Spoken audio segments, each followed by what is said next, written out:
का चांद, अकबर बीरबल की कहानी। बीरबल बहुत चतुर, बुद्धिमान और हाजिर जवाब था। उसकी कीर्ति दूर देशों तक फैली हुई थी।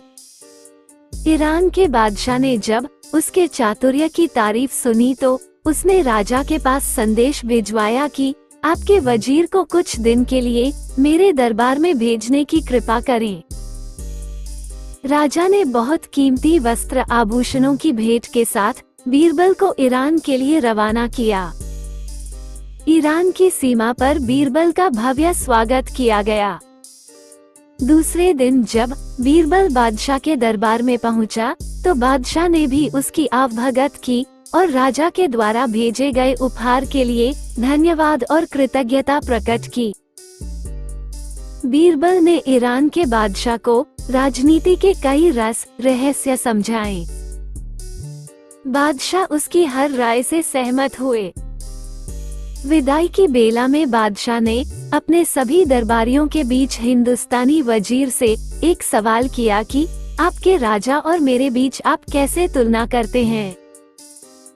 बीरबल ने कहा, हमारा राजा दूज के चांद की तरह है और आप पूनम के पूर्ण चंद्रमा से सुंदर सुशील हैं।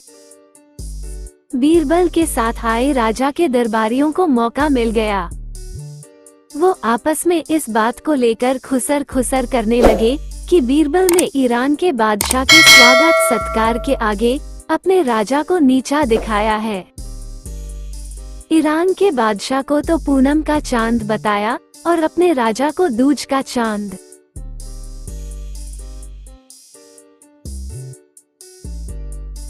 दूसरे दरबारी ने हाँ में हाँ मिलाते हुए कहा, हाँ तुम ठीक कहते हो, पूनम का चांद बहुत बड़ा और चमकीला होता है, जबकि दूज का चांद एक पतली सी रेखा की तरह है। वजीर ने अपने राजा को छोटा बताया, इसकी हमें शिकायत करनी चाहिए। तीसरे दरबारी ने कहा,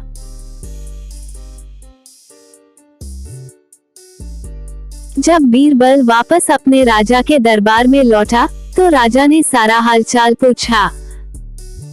बीरबल की बातें सुनकर राजा बोला, आपने हमारे दरबार की शोभा ईरान तक फैलाई, इसकी हमें बहुत खुशी है। साथ गए दरबारियों ने पूनम के चांद और दूज के चांद वाली बात राजा को बताई। राजा इस पर बहुत नाराज हुआ। दूसरे दिन बीरबल से उसने पूछा, आपने मेरी तुलना पूनम के चांद से क्यों नहीं की? वजीर को सारा माजरा समझ में आ गया। वो बोला, हुजूर, आप दूज के चांद की तरह हमेशा अपने पराक्रम, कीर्ति और साम्राज्य को दिन दूना रात चौगुन बढ़ा रहे हैं। इसलिए मैंने आपकी प्रशंसा की में दूज के चांद की उपाधि दी। ईरान के बादशाह को पूनम का चांद इसलिए कहा क्योंकि पूनम चांद हर रोज घटा जाता है, सिमटता जाता है। अमावस की रात तो वो बिल्कुल ही नहीं निकलता। आपको दूज का चांद बताकर मैंने अपने राजा की महानता का बखान किया है। दूज का चांद सबको प्रिय होता है, सभी उसके दर्शन करते हैं। पूनम का चांद तो एक दिन चमकता है और दूज का चांद पूरे पखवाड़े तक चमकता है। आप खुद फैसला करें कि दूज का चांद ज्येष्ठ है या पूनम का। राजा ने कहा, हाँ दूज का चांद। और अपने बीरबल की बात सुनकर राजा खुश हुआ।